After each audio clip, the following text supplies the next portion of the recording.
Hello student, welcome back to my channel Computer Shagufi. My name is Shagufi Anjum. Today we will learn about for loop program practice. तो आज हम इस video के अंदर सीखेंगे factorial table कैसे calculate करना है एंड देन प्राइम नंबर। तो यहाँ पे यूजिंग फॉर लूप हम कई सारे प्रोग्राम्स की प्रैक्टिस करने वाले हैं। तो स्टार्ट करते हैं। अगर किसी ने हमारी प्रीवियस वीडियो नहीं देखी है जो कि फॉर लूप पे ही थी, वो जाके देखें और फॉर लूप को समझें एंड देन फिर यहाँ पे इस वीडियो पे विजिट करें। ये सारे टॉपिक्स जो हैं प्रीवियस वीडियो में हमने कवर अप करवाए हैं। स्टार्ट करते हैं। पहला program, write a program in Python to input a number and print it factorial using for loop. तो चलिए सबसे पहले समझ लेते हैं व्हाट इज फैक्टोरियल। देखिए, अगर हम यहाँ पे 5 दें, ठीक है, तो अगर 5 का आपको फैक्टोरियल निकालना है तो आप क्या करोगे, 5 multiply by 4 multiply by 3 multiply by 2 multiply by 1। तो आप क्या कर रहे हो कि 1 से लेके कहाँ तक के जा रहे हो, जो भी यूजर ने नंबर दिया है। तो यहाँ पे देखिए यूजर ने नंबर क्या दिया है, 5 दिया है, तो मल्टीप्लाई कहाँ तक के होना है, 5 तक के हो गया। ठीक है, कहाँ से शुरू होना है, 1 से। तो यहाँ पे देखिए आपको क्या मिला कि फॉर आई इन रेंज, तो यूजर जो भी नंबर दे, ठीक है, यूजर जो भी नंबर दे उसको हमें क्या करना है, 1 से स्टार्ट करना है। ठीक है, और कहाँ तक के जाना है, यूजर जो भी नंबर दे। तो यहाँ पे हम num प्लस 1 लिखें, क्योंकि यूजर जो भी नंबर देगा वहां तक के तो आपको चलना ही है। तो num प्लस 1 देंगे तभी ये एक कम चलेगा, क्योंकि बिफोर दिस नंबर ये प्रिंट करता है, इसीलिए हमने नंबर प्लस 1 लिखा है। अब हम क्या लिखेंगे, देखिए हमें क्या करना है, हर एक को प्लस करना है। तो क्यों ना हम एक फैक्ट ले लें जिसमें हमने 1 को इनिशियलाइज कर देना है। तो देखिए यहाँ पे फैक्ट 1 ले लिया, तो यहाँ पे क्या हम ऐसा कर सकते हैं, fact equals to fact multiply by i. देखिए मल्टीप्लाई बाय आई, तो आई में सबसे पहले क्या स्टोर है, 1। तो 1 मल्टीप्लाई बाय 1 करोगे तो कितना आएगा, 1 ही आ जाएगा। फिर इसके बाद 1 के बाद 2, एक इंक्रीमेंट होगा, तो 2 मल्टीप्लाई बाय 1 करोगे तो कितना आएगा, 2 आ जाएगा। अब इसी तरह से एक और इंक्रीमेंट होगा तो कितना आ जाएगा, 3 मल्टी, ये देखिए ये जो फैक्ट है, ये फैक्ट की वैल्यू चेंज हो रही है, तो 2 मल्टीप्लाई बाय 3 जो कि 6 आ जाएगा। ठीक, और इसी तरह से 6 मल्टीप्लाई बाय 4, 6 मल्टीप्लाई बाय 5। देखिए क्योंकि नंबर अगर 5 है, नंबर प्लस 1 चल रहा है, तो नंबर प्लस 1 जब चल रहा है तो यहाँ पे हम 6 मल्टीप्लाई बाय 5 तक के करेंगे। तो यहाँ पे देखिए 4 में कितनी वैल्यू आएगी, 24, और यहाँ पे कितनी मिल जाएगी, 120। ठीक, यहाँ पे ये 24 होगा। ठीक है, तो 24 मल्टीप्लाई बाय 5, तो यहाँ 120 मिलेगी। तो इस तरह से हमारे पास जो वैल्यू आई, ये आई 120। इसका मतलब 5 का जो फैक्टोरियल है वो 120 है। चलिए इसको चेक करते हैं with the help of IDL. तो यहाँ पे सबसे पहले हम एक नंबर यूजर सेंटर करवाते हैं एंड देन हमने यहाँ पे फैक्ट ले लिया है 1। फॉर लूप लगाते हैं, फॉर आई इन रेंज। और रेंज के अंदर हम क्या लिखेंगे, रेंज के अंदर हम लिखेंगे 1 से जो हमारा नंबर प्लस 1 चले। ठीक, और फिर इसके बाद हम क्या करने वाले हैं, इसके बाद जो है हम यहाँ पे लिखेंगे फैक्ट मल्टीप्लाई इक्वल्स टू आई। समझ में आई बात। एंड देन देखिए अब हम प्रिंट करवाएंगे इसको, एंटर बैक स्पेस, और प्रिंट जब करवाएंगे तो आप लूप से बाहर आ जाइए, क्योंकि मुझे आखिरी ही वैल्यू चाहिए फैक्ट की। अच्छा, नाम में यहाँ पे इक्वल्स टू नहीं लगाया है, यहाँ पे इनपुट मिस हो गया है। तो यहाँ पे देखिए 5 जैसे ही इंटर किया तो क्या आ रहा है, 120 आ रहा है, जो कि इसका फैक्टोरियल है। अगर आप चाहें तो दूसरा भी देख सकते हो। जैसे मान लो अभी हमने यहाँ पे इंटर करवाया 6, तो कितना आया, 720 आना चाहिए। देखिए आ रहा है। ठीक है, तो 6 का जो फैक्टोरियल होता है वो 720 है। तो यहाँ पे ये था हमारा प्रोग्राम जो कि फैक्टोरियल का था। Now moving to next program which is table. ठीक है, अब देखिए टेबल को कैसे प्रिंट करवाएंगे यूजिंग फॉर लूप। तो टेबल को कैसे प्रिंट करवाएंगे, देखिए मान लो अभी हम 5 का टेबल लेके चलते हैं। तो यहाँ हम सबसे पहले देखिए हम 5 का जो टेबल है वो लिख ले रहे हैं। देखिए यहाँ पे हमने 5 का टेबल जो है थोड़ा सा लिखा हुआ है, अब ध्यान से समझिए। देखिए 5 का अगर टेबल हम यहाँ पे इनपुट करवा रहे हैं तो ये क्या है, ये क्या है, ये है क्या, ये नंबर है जो यूजर द्वारा यहाँ पे एंटर करवाया गया है। ठीक है, तो हम इसको बोल सकते हैं कि जो 5 है यहाँ पे हम नंबर ले लें। ठीक है, देखिए अभी हम लॉजिक को यहीं पे ही आपको बिल्ड करके दिखाएंगे। अब ये जो है नेक्स्ट मल्टीप्लाई का साइन, तो ये तो ऐसे ही प्रिंट होगा, तो क्यों ना इसको डबल कोट्स में ले लें। ठीक, इतनी बात समझ में आई, क्यों ना इसको डबल कोट्स में ले लें। अब यहाँ पे देखिए पहले 1 हो रहा है, फिर 2 हो रहा है, 3 हो रहा है, 4 हो रहा है, 5 हो रहा है, इस तरह से 10 तक के जाना है। तो क्या हम यहाँ पे आई लगा सकते हैं, मतलब आई इन रेंज और आई इन रेंज, और यहाँ पे रेंज कितनी देते हैं 1 से चलो 11 तक। इतनी बात समझ में आई। अब देखिए ये क्या है, ये हमारा जो है एज इट इज प्रिंट होगा, तो इसको डबल कोट्स में आप लिख सकते हो कि नहीं लिख सकते हो। अब यहाँ पे क्या आ रहा है, यहाँ पे हमारा आंसर आ रहा है, तो क्यों ना हम इसको आंसर से इनिशियलाइज कर दें। ठीक, तो देखिए क्या कहना चाह रहे हैं हम कि अगर हम यहाँ पे ऐसे लिखें फॉर आई इन रेंज 1,11, और यहाँ पे देखिए हम क्या प्रिंट करवा रहे हैं, तो यहाँ पे हम लिख दें प्रिंट। ठीक, ध्यान से समझिएगा, हमने क्या लिखा है, यहाँ लिखा प्रिंट।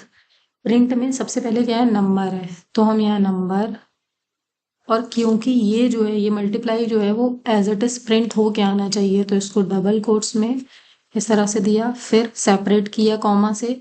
फिर देखिए ये क्या है हमारा, ये आइटरेशन के लिए काम आ रहा है 1 2 3 4 5, तो आई रख दीजिए यहाँ पे, क्योंकि आई में पहले 1 स्टोर होगा, फिर 2 1 2 3 इस तरह से अप टू चलता रहेगा ये। फिर कॉमा लगा के यहाँ हम नीचे लिख रहे हैं, ठीक है, कॉमा लगा के आप देखिए इक्वल्स टू लिखना चाहते हो, तो इक्वल्स टू आपने इस तरह से दे दिया। इक्वल्स टू देने के बाद आप क्या करोगे, यहाँ पे इक्वल्स टू देने के बाद आप यहाँ पे देखिए फिर कॉमा लगाइए, और फिर इसके अंदर आपको आंसर लिखना है। यहाँ पे देखिए आंसर कैसे लिखोगे आप, आंसर आपको लिखना ऐसे है, यहाँ पे देखिए कर क्या रहे हो, 5 मल्टीप्लाई बाय 1, 5 मल्टीप्लाई बाय 2, तो ये इसी से तो आंसर आ रहा है आपका।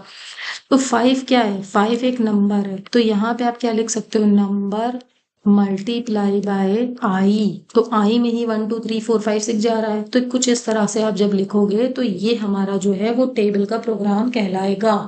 चलिए इसको प्रिंट करते हैं with the help of ideally. सबसे पहले हम यहाँ से इसको कमेंट आउट करेंगे, क्योंकि हम नंबर जो है दोबारा नहीं लिखेंगे, तो नंबर हमारे पास जो भी यूजर इनपुट करवाएगा वो आ जाएगा। अब हम देखिए क्या लिखेंगे, for I in range, range कहाँ तक की आपको चलानी है, क्योंकि हमें 1 से 10 तक के प्रिंट करना है, तो 1 से 11 तक के हमें रेंज देनी होगी। एंड देन यहाँ पे हम क्या लेंगे, यहाँ पे हम प्रिंट लिखेंगे, प्रिंट में यहाँ पे हमें नंबर लेना है, क्योंकि जो भी नंबर होगा वो, और फिर इसमें मल्टीप्लाई का साइन लग के आए, ठीक, मल्टीप्लाई का साइन, एंड देन फिर कॉमा से सेपरेट करके आई में 1 2 3 4 5 6 जो भी आइट्रेशन होंगे वो सारे आ जाएंगे, एंड देन इक्वल्स टू का साइन लग के आना चाहिए, और उसके बाद जो है आंसर आना चाहिए। तो आंसर हमें किससे मिल रहा है, नंबर को मल्टीप्लाई कर रहे हैं हम आई से, तब हमें आंसर मिल रहा है। इतनी बात समझ में आई। चलिए इसको प्रिंट करते हैं। तो जैसे मान लो हमने 5 दिया, तो देखिए इसने प्रिंट किया 5 का टेबल, तो कुछ इस तरह से आप टेबल्स को प्रिंट करवा सकते हो। Now moving to next topic, जो कि है हमारा मूविंग टू नेक्स्ट प्रोग्राम, जो कि है हमारा प्राइम नंबर। तो यहाँ पे देखिए प्राइम नंबर क्या होते हैं, जो अपने ही टेबल में आए केवल, ठीक है, और उनका 2 से ज्यादा फैक्टर होना चाहिए। तो क्या 1 प्राइम नंबर है, नहीं ना, 1 प्राइम नंबर नहीं है। तो देखिए सबसे पहले आपको ध्यान रखना है कि मान लो अगर हमें 11 का जो प्राइम नंबर निकालना है, ठीक है, तो आपको क्या ध्यान रखना है कि 11 का अगर आपको प्राइम नंबर निकालना है, तो आप 11 को डिवाइड करोगे 2 से, और 11 को आप क्या करोगे, 2 से डिवाइड करोगे, उसका जो मॉड है वो क्या आना चाहिए, 0 अगर आ जाता है तो वो प्राइम नंबर नहीं है, ठीक है। और 11 को आपको कब तक के यहाँ पे डिवाइड करते रहना है, 11 को हमें कब तक के मॉड करते रहना है, जब तक के हमारे पास अप टू ये जाएगा जाएगा जाएगा, कहाँ तक के जाएगा, ये पूरा जाएगा हमारे पास 10 तक, ठीक है। तो आपको 11 को मॉड करना है, कब तक के करना है, जब तक के हम 11 माइनस 1 ना चल जाए। समझ में आई बात।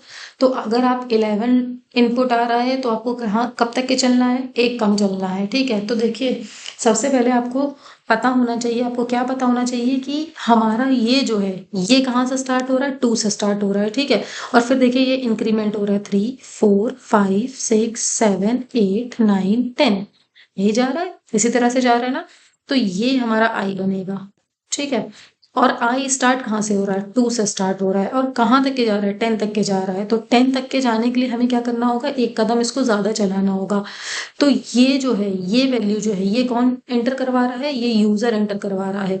तो जब ये वैल्यू यूजर एंटर करवा रहा है तो क्या हम ऐसा लिखेंगे यहाँ पे, सबसे पहले देखिए फॉर आई इन रेंज, और इसके अंदर हम क्या देंगे यहाँ पे यहाँ पे हम 2 दे देते हैं, 2 कॉमा नंबर। देखिए अब हमने नंबर लिखा है, तो नंबर अगर 11 है तो एक कम ही तो चलेगा, ठीक है, समझ में आई बात। तो इसलिए यहाँ नंबर, फिर कोलन लगा के आप क्या लिखोगे, यहाँ पे कोलन लगा के आप यहाँ चेक करोगे कंडीशन की, इफ नंबर मोड मॉडुलस, ये तो लगा रहे मॉडुलस। अब ये जो है 2 वैल्यू किसमें स्टोर है, आई के अंदर, तो modulus i equals to 0, modulus i equals to 0। तो यहाँ पे हम क्या प्रिंट कर दें, प्रिंट क्या करवाना है, ये जो है नॉट प्राइम, ठीक है, ये नॉट प्राइम है। और फिर हम क्या करें, यहाँ पे ब्रेक कर दें कि भाई अगर नॉट प्राइम है तो दोबारा चेक करने की जरूरत ही नहीं है, ठीक। और फिर हम क्या करें, यहाँ पे देखिए फॉर लूप के बाद ही यहाँ पे ही हमने एल्स लगाया है, और एल्स में हम क्या लिख दें कि नंबर जो है वो प्राइम है। चलिए इसको अभी हम करते हैं with the help of ideally. सबसे पहले हमें नंबर एंटर करवाना है जो कि यूजर करेगा, ठीक है। फॉर आई इन रेंज, अब रेंज में क्या दोगे आप, 2 से चलना है, आपको 2 से चलना है, कहाँ तक के चलना है, नम तक के, जो भी यूजर देगा उससे एक कम। फिर हमने यहाँ लिखा इफ नंबर जो है वो मॉडुलस हो जाए आई से, ठीक है, आई में पहले 2 है, फिर 3 4 5 6, और उसमें अगर 0 आ रहा है तो हम क्या बोलेंगे कि वो जो नंबर है वो प्राइम नहीं है। यहाँ पे हम क्या लिखेंगे, नॉट प्राइम। और अगर ऐसा नहीं है तो आप ब्रेक करके बाहर आ जाओ। फिर हम बैक स्पेस प्रेस करेंगे, बैक स्पेस प्रेस करने के बाद यहाँ लिखेंगे एल्स। एल्स में क्या प्रिंट करवाना है मुझे, एल्स में प्रिंट करवाना है प्रिंट नंबर इज प्राइम। तो यहाँ पे इसको रन करवाते हैं। तो यहाँ 11 मैंने एंटर करवाया, तो देखिए ये बोल रहा है नंबर इज प्राइम, ठीक है। अब एक काम करते हैं, यहाँ पे एक और नंबर देते हैं जिसमें हमने 10 एंटर करवाया, तो देखिए बोल रहा है नॉट प्राइम। तो ये था, हमने आज क्या क्या सीखा, फैक्टोरियल सीखा कि फैक्टोरियल कैसे आपको प्रिंट करना है। फिर हमने क्या सीखा, फिर हमने सीखा यहाँ पे टेबल कैसे आप प्रिंट करोगे लूप का यूज करके, एंड देन हमने यहाँ पे सीखा प्राइम नंबर आप कैसे मालूम करोगे। आज की वीडियो हम यहीं पे ही एंड करेंगे। नाउ मिलते हैं नेक्स्ट टॉपिक के साथ। फॉर लूप ही रहेगा हमारा टॉपिक। इसके अंदर हम भी और भी प्रोग्राम्स देखेंगे, जैसे कि आप देख सकते हो यहाँ पे लिस्ट, टपल, डिक्शनरी, इनको कैसे हम आइटरेट करेंगे यूजिंग फॉर लूप। और भी बहुत सारे प्रोग्राम्स हैं जिनको हम डिस्कस करेंगे फॉर लूप से। चलिए मिलते हैं हम नेक्स्ट वीडियो में, और जितने भी हम प्रोग्राम डिस्कस कर रहे हैं वो सारे के सारे पेपर में आएंगे ही आएंगे। चलिए मिलते हैं नेक्स्ट सेशन में, और लाइक कर दिया करो, सब्सक्राइब कर दिया करो चैनल को। Bye bye.